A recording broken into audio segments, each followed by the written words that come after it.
આકાશવાણી સમાચાર નેહા પંચાલ વાંચે છે. શરૂઆતમાં મુખ્ય સમાચાર.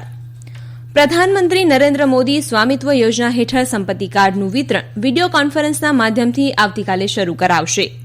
કેન્દ્રીય મંત્રી સ્વર્ગસ્થ રામવિલાસ પાસવાનના અંતિમ સંસ્કાર આજે સંપૂર્ણ રાજકીય સન્માન સાથે પટના ખાતે કરાયા. કેન્દ્રીય કૃષિમંત્રીએ કહ્યું કે એપ્રિલથી સપ્ટેમ્બર 2020 સુધીમાં 53,626 કરોડ રૂપિયા કૃષિ પેદાશ નિકાસ નોંધાઈ. દેશમાં કોવિડના દર્દીઓ સાજા થવાનો દર 85.81% થયો છે.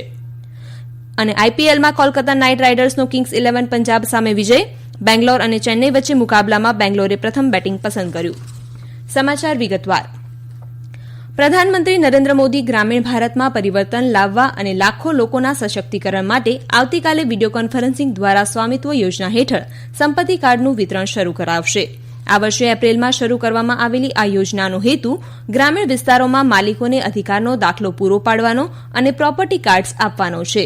આ યોજના 4 વર્ષના સમયગાળા દરમિયાન દેશભરમાં લાગુ કરવામાં આવી રહી છે અને દેશના લગભગ 6,62,000 ગામોને આવરી લેવામાં આવશે. લગભગ 1 લાખ મિલકત ધારકો તેમના સંપત્તિના કાર્ડ્સ તેમના મોબાઈલ ફોન પર પહોંચાડાયેલી SMS લિંક દ્વારા ડાઉનલોડ કરી શકશે. આ પછી સંબંધિત રાજ્ય સરકારો દ્વારા સંપત્તિ કાર્ડનું ભૌતિક વિતરણ કરવામાં આવશે.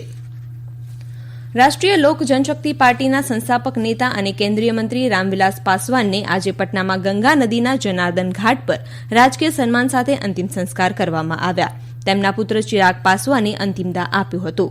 આર્મી, નેવી અને એરફોર્સના જવાનો દ્વારા ગાર્ડ ઓફ ઓનર સાથે અંતિમ વિદાય અપાઈ. બિહાર પોલીસ દ્વારા પણ તેમને સલામી અપાઈ હતી. આ અવસરે બિહારના મુખ્યમંત્રી નીતિશકુમાર, નાયબ મુખ્યમંત્રી સુશીલકુમાર મોદી, કેન્દ્રીય મંત્રી રવિશંકર પ્રસાદ, કેન્દ્રીય રાજ્યમંત્રી નિત્યાનંદ રાય, અશ્વનીકુમાર ચૌબે તથા વિવિધ રાજકીય દળોના નેતાઓ હાજર રહ્યા હતા. લોક જનશક્તિ પાર્ટીના હજારો કાર્યકર્તાઓએ નેતાને અશ્રુભીની વિદાય આપી હતી. શ્રી પાસવાનની અંતિમ યાત્રામાં હજારો લોકો જોડાયા હતા. કેન્દ્રીય કૃષિમંત્રીએ કહ્યું કે એપ્રિલથી સપ્ટેમ્બર 2020 સુધી કૃષિ પેદાશ નિકાસ 43.4% સુધી વધીને 53,626 કરોડ રૂપિયાની થઈ છે. ગયા વર્ષે આ જ સમયગાળામાં 37,397 કરોડ રૂપિયાના કૃષિ પેદાશની નિકાસ થઈ હતી. મંત્રીશ્રીના જણાવ્યા અનુસાર એપ્રિલથી સપ્ટેમ્બર 2019 કરતાં એપ્રિલથી સપ્ટેમ્બર 2020ના સમયગાળામાં મગફળી, ખાંડ, ઘઉં, બાસમતી ચોખાની નિકાસમાં વધારો નોંધાયો છે. કૃષિ પેદાશના નિકાસને પ્રોત્સાહન આપવા માટે સરકારે એગ્રીકલ્ચર એક્સપોર્ટ પોલિસી 2018ની જાહેરાત કરી હતી, જે ફળો, શાકભાજી અને મસાલા જેવા રોકડ પાકોની ક્લસ્ટર આધારિત ખેતીમાં મદદરૂપ થશે. મંત્રાલયે જણાવ્યું હતું કે તાજેતરમાં સરકારે કૃષિ વ્યવસાયમાં સુધારો કરવા માટે 1 લાખ કરોડ રૂપિયાના એગ્રી ઇન્ફ્રા ફંડની પણ જાહેરાત કરી છે, જે કૃષિ નિકાસને પ્રોત્સાહન આપશે. ચૂંટણી પંચે બિહાર વિધાનસભાની ચૂંટણીમાં રાષ્ટ્રીય પક્ષો અને બિહારની માન્ય રાજકીય પક્ષોને આકાશવાણી અને દૂરદર્શન પર અપાતા પ્રસારણનો સમય બમણો કરવાનો નિર્ણય લીધો છે. ચૂંટણી પંચે જણાવ્યું છે કે કોવિડના કારણે ઊભી થયેલી પરિસ્થિતિમાં લોકોના પ્રત્યક્ષ સંપર્કની તક ઘટાડવા પ્રસાર ભારતી સાથે ચર્ચા કર્યા બાદ આ નિર્ણય લેવાયો છે.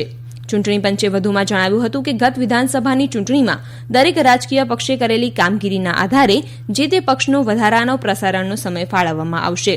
જોકે 90 મિનિટનો બેઝ ટાઈમ દરેક રાષ્ટ્રીય અને રાજ્યમાં માન્ય પક્ષને અપાશે. આ નિર્ણય મુજબ ઉમેદવારી પત્રો ભરવાના છેલ્લા દિવસથી મતદાનના 2 દિવસ પહેલાના સમયગાળામાં પક્ષોને પ્રસારણ માટે તક અપાશે, જેનું પ્રસારણ બિહારના આકાશવાણી તથા દૂરદર્શનના કેન્દ્રો પરથી કરાશે. બિહાર વિધાનસભા ચૂંટણીમાં ઉમેદવારીની પસંદગી માટે ભાજપની કેન્દ્રીય ચૂંટણી સમિતિની બેઠક નવી દિલ્હી ખાતે ચાલી રહી છે. પ્રધાનમંત્રી નરેન્દ્ર મોદી, કેન્દ્રીય ગૃહમંત્રી અમિત શાહ, ભાજપ અધ્યક્ષ જેપી નડ્ડા અને વરિષ્ઠ નેતાઓ બેઠકમાં ઉપસ્થિત છે. દેશમાં કોવિડના દર્દીઓ સાજા થવાનો દર 85.81% થયો છે. છેલ્લા 24 કલાકમાં 82,000થી વધુ દર્દીઓ સાજા થતાં અત્યાર સુધીમાં 59,94,000થી વધુ દર્દીઓ સાજા થયા છે. છેલ્લા 24 કલાકમાં 73,272 નવા કેસો નોંધાતા કોવિડના કુલ કેસોની સંખ્યા 59,85,000થી વધુ થઈ છે. આ સમયગાળામાં વધુ 1,000 દર્દીઓના મોત થતાં કોવિડના કારણે મૃત્યુ પામનારનો અંક વધીને 1,07,538 થયો છે. આઈપીએલમાં કોલકાતા નાઇટ રાઇડર્સે કિંગ્સ 11 પંજાબને 2 રને હરાવી મેચ જીતી લીધી છે. કોલકાતાએ જીત માટે પંજાબને 165 રનનો લક્ષ્યાંક આપ્યો હતો. કોલકાતા તરફથી દિનેશ કાર્તિકે 58 તો શુભનમ ગિલે 57 રન કર્યા હતા. જવાબમાં કિંગ્સ 11 પંજાબે 20 ઓવરમાં 5 વિકેટે 162 રન બનાવી શકી હતી. અન્ય મેચમાં રોયલ ચેલેન્જર્સ બેંગ્લોર અને ચેન્નઈ સુપર કિંગ્સ વચ્ચે મુકાબલો ચાલી રહ્યો છે. બેંગ્લોરે ટોસ જીતી પ્રથમ બેટિંગ કરવાનું પસંદ કર્યું છે. આ સમાચાર આપ આકાશવાણી પરથી સાંભળી રહ્યા છો. હવે આપ કોરોના માટેનો સંદેશ સાંભળશો.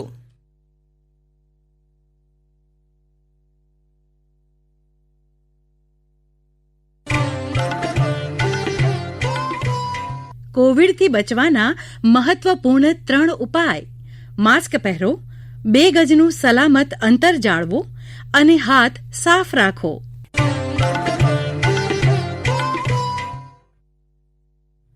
સંદેશ બાદ વધુ સમાચાર. કેન્દ્ર શાસિત પ્રદેશ જમ્મુ અને કાશ્મીરના દક્ષિણ કાશ્મીર વિસ્તારમાં થયેલા 2 એન્કાઉન્ટરમાં 4 આતંકવાદીઓ ઠાર મરાયા છે.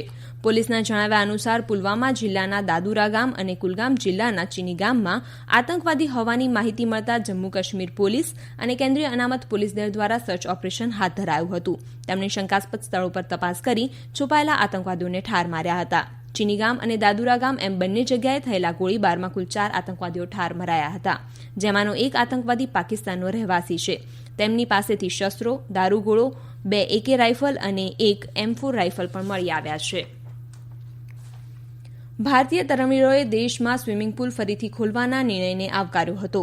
ગઈકાલે યુવા અને રમતગમત બાબતના મંત્રાલયે સ્વિમર માટે સ્વિમિંગ પુલના વપરાશ માટે સ્ટાન્ડર્ડ ઓપરેટિંગ પ્રોસિજર SOP જાહેર કરી છે. પહેલા કેન્દ્રીય મંત્રાલયે કન્ટેનમેન્ટ ઝોન સિવાયના વિસ્તારમાં સ્વિમિંગ પુલ ખોલવા માટે મંજૂરી આપી હતી. યુવા અને રમતગમત મંત્રાલયના જણાવ્યા અનુસાર સ્વિમિંગ ફેડરેશન ઓફ ઇન્ડિયાએ પણ આ નિર્ણયને આવકાર્યો છે અને સ્વિમિંગ પુલ ફરી ચાલુ કરવા માટેની SOPને પણ આવકારી છે. કેન્દ્રીય વાણિજ્ય અને ઉદ્યોગ મંત્રી પિયુષ ગોયલે રાષ્ટ્રીય રાજધાનીમાં પ્રગતિ મેદાનમાં ચાલી રહેલા નિર્માણ કાર્યની અને પ્રદર્શન સહ-સંમેલન કેન્દ્રના નિર્માણ કાર્યની સમીક્ષા કરી. આવાસ અને શહેરી કાર્યમંત્રી હરદીપસિંહ પુરી, પ્રધાનમંત્રીના પ્રધાન સલાહકાર PK સિન્હા, વાણિજ્ય અને ઉદ્યોગ મંત્રાલય, ભારત વેપાર સંવર્ધન અને સંગઠન, NBCC તથા અન્ય અધિકારીઓ પણ ઓનલાઈન બેઠકમાં જોડાયા હતા. બેઠકમાં નિર્માણ કાર્યની વિડીયો કોન્ફરન્સના માધ્યમથી જોયા બાદ શ્રી ગોયલે નિર્માણ કાર્યની પ્રગતિ પર સંતોષ વ્યક્ત કર્યો હતો. લોકડાઉનના કારણે નિર્માણ કાર્યમાં વિક્ષેપ પડ્યો હતો, પરંતુ જૂનમાં એ કામગીરી ફરીથી શરૂ થઈ હતી. હમણાં 4800 મજૂરો કાર્યસ્થળ પર કામ કરી રહ્યા છે. માર્ચ 2021 સુધી નિર્માણ કાર્ય પૂરું થવાની સંભાવના છે. મહારાષ્ટ્રમાં રિપબ્લિક ટીવીના chief financial officer Shiv Subramaniam સુંદરમે આજે TRP મુદ્દે મુંબઈ પોલીસ સમક્ષ નિવેદન આપવા માટે હાજર રહ્યા નહોતા. આ ટેલિવિઝન ચેનલ આ મામલે સુપ્રીમ કોર્ટમાં અપીલ કરી ચૂકી છે. મુંબઈના ક્રાઇમ ઇન્ટેલિજન્સ યુનિટે કાલે શિવ સુંદરમને સમન્સ પાઠવ્યું હતું અને તપાસમાં સાથ આપવા જણાવ્યું હતું. વરિષ્ઠ અધિકારીના જણાવ્યા અનુસાર શિવ સુંદરમ હાજર રહ્યા નહોતા. મેડિસન વર્લ્ડ અને મેડિસન કોમ્યુનિકેશનના ચેરમેન અને મેનેજિંગ ડિરેક્ટર સેમ બલસારાએ ક્રાઇમ બ્રાન્ચ સમક્ષ હાજર રહીને પોતાનું નિવેદન આપ્યું હતું. Mumbai police television rating points TRP મામલે તપાસ કરી રહી છે. મુંબઈ પોલીસે આ મામલે મરાઠી ટીવી ચેનલ ફક્ત મરાઠી અને બોક્સ સિનેમા અને કેટલીક વિજ્ઞાપન એજન્સીઓના એકાઉન્ટન્ટ્સને પણ બોલાવ્યા છે. 2 ટીવી ચેનલોના માલિક સહિત 4 લોકોની ગુરુવારે ધરપકડ કરાઈ હતી. ભાજપ નેતા અને કેન્દ્રીય મંત્રી ધર્મેન્દ્ર પ્રધાન હાલમાં જ વિધાનસભા દ્વારા પારિત ઓડિશા વિશ્વવિદ્યાલય સંશોધન વિધેયક 2020ને રદ કરવાની માંગ કરી છે. શ્રી પ્રધાને કેન્દ્રીય શિક્ષા મંત્રી રમેશ પોખરિયાલ નિશંકને પત્ર લખી વિધેયકને વિરોધાભાસી ગણાવ્યું અને કહ્યું કે આ સંશોધન વિધેયક પ્રધાનમંત્રીની રાષ્ટ્રીય શિક્ષા નીતિ 2020થી તદ્દન વિપરીત છે. ઓડિશા વિશ્વવિદ્યાલય સંશોધન વિધેયકની અસંગતતાઓને રેખાંકિત કરતા શ્રી પ્રધાને વિધેયકને રદ કરવા માટે કેન્દ્રીય શિક્ષા મંત્રીના અંગત હસ્તક્ષેપની માંગ કરી છે. જમ્મુ કાશ્મીરમાં વિભાગના મુખ્ય સચિવ રોહિત કંસલે રાજ્યમાં આગામી ઠંડીની ઋતુમાં વીજ પુરવઠા માટે વીજ વિકાસ વિભાગની તૈયારીઓ વિશે ચર્ચા કરવા માટે વરિષ્ઠ અધિકારીઓ સાથે બેઠક યોજી હતી. મુખ્ય સચિવે આવનાર ઠંડીની ઋતુમાં જમ્મુ અને કાશ્મીરમાં વીજ પુરવઠાની માંગને પહોંચી વળવા માટે વીજ વિકાસ વિભાગની તૈયારીઓ અને એક્શન પ્લાન વિશે ચર્ચા કરી હતી. અંતમાં મુખ્ય સમાચાર ફરી એકવાર.